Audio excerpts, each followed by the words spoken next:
Alors nos services, donc la nature des services qu'on apporte à nos clients s'articule je dirais, de trois façons. D'abord, il y a un équipement qui est nécessaire, qui est installé soit sur les stations lorsqu'il s'agit de la monétique, soit sur les véhicules lorsqu'il s'agit de cassis logistique. Alors sur les stations, donc on a un partenariat technique avec un équipementier américain qui s'appelle Verifone.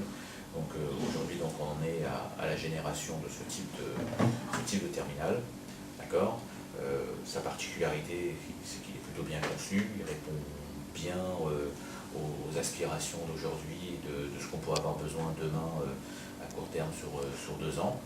Un écran tactile, un stylet pour signer directement sur l'écran et remonter les informations par transmission radio, GPRS ou 3G à notre système informatique.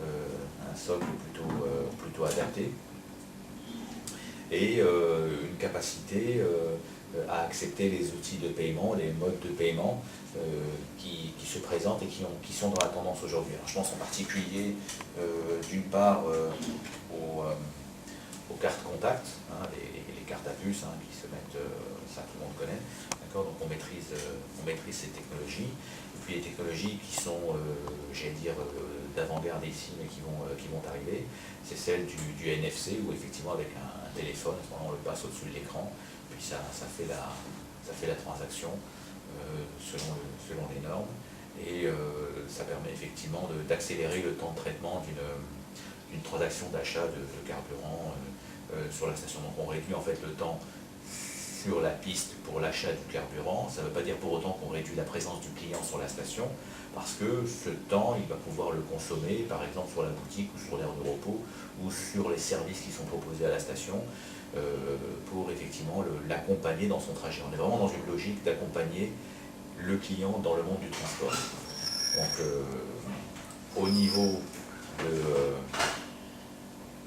de la monétique, on va accompagner le client également sur ce qui concerne ces projets de développement de programmes de fidélisation. C'est-à-dire que le programme de fidélisation tel qu'on le voit, ce n'est pas juste effectivement des calculs de points, il y a toute une stratégie qui est apportée au service du client pour lui permettre de, déjà, capter des clients, donc avoir un atout concurrentiel, des atouts concurrentiels face à ses concurrents, évidemment, leur apporter un service d'exception.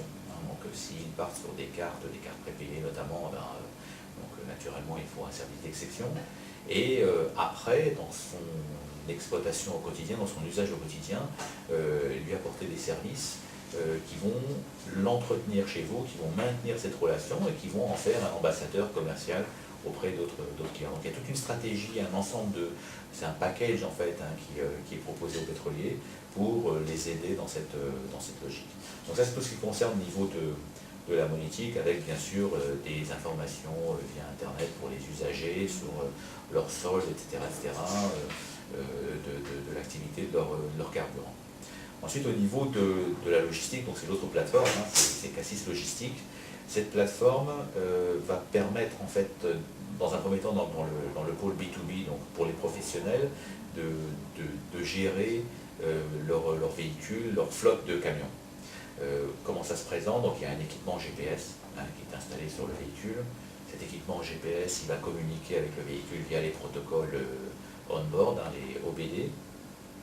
On va récupérer des informations sur le moteur, sur les réservoirs, sur les différentes caractéristiques techniques du véhicule, parfois également des informations sur les pneus, la pression des pneus, leur état, et tout ça en fait est remonté online à la plateforme, de telle façon à ce que le client puisse avoir une vision en temps réel, mais ça c'est moins important que les rapports techniques qui lui sont générés et les outils de diagnostic qui lui sont générés, de telle façon à prendre des décisions stratégiques.